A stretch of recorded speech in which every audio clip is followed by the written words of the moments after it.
আসসালামু আলাইকুম ওরহমতুল্লাহি ওবরাকাতুহু। আশা করি আপনারা সকলেই ভালো আছেন। আজকে আমি আপনাদের সম্মুখে আলোচনা রাখব মন নিরানন্দ কেন হয়। এটা আমাদের জানা খুব দরকার, কেননা আমাদের সম্মুখে অনেক মানুষ বলে, কথা বলো না, মন ভালো লাগছে না, মন খারাপ। তো আমরা যদি জানি যে মন খারাপের সংজ্ঞা কী, তাহলে অবশ্যই আমরা একটা ভেবে নিতে পারবো।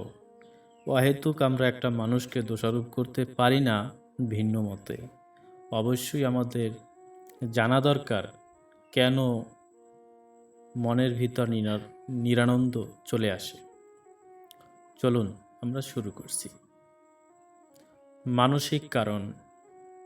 কি কি মানসিক কারণ? আমি আপনাদের সম্মুখে 4টি মানসিক কারণ উল্লেখ করব।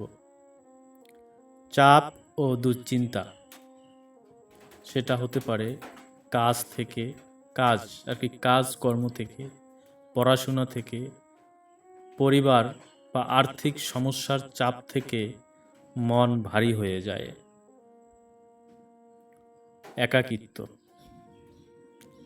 কথা বলার বা অনুভূতি ভাগ করার মানুষ না থাকলে মন শূন্য লাগে। হতাশ বা অবমূল্যায়ন, নিজের প্রচেষ্টা স্বীকৃতি না পেলে বা ব্যর্থতা পেলে মন নিরানন্দ হয়। মানে নিজে কিছু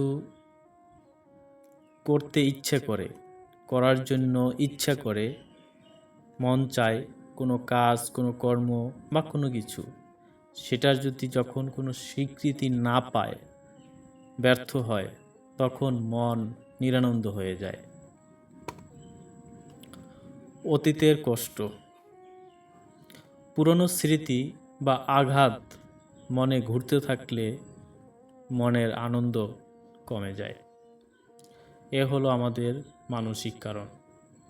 এবার আসি আমরা শারীরিক কারণ। ঘুমের ঘাটতি, পর্যাপ্ত ঘুম না হলে মস্তিষ্ক ঠিকভাবে কাজ করে না, মনও খারাপ থাকে। তারপরে আসি পুষ্টির ঘাটতি। ভিটামিন বি, ভিটামিন ডি বা আয়রনের ঘাটতিতে মনোবল কমে যায়। তারপরে আসি হরমোনের ভারসাম্যহীনতা, বিশেষ করে থাইরয়েড বা মানসিক হরমোন কমে গেলে মন বিষণ্ণতা চলে আসে বা বিষণ্ণ হয়। তারপরে আসি অল্প শারীরিক পরিশ্রম।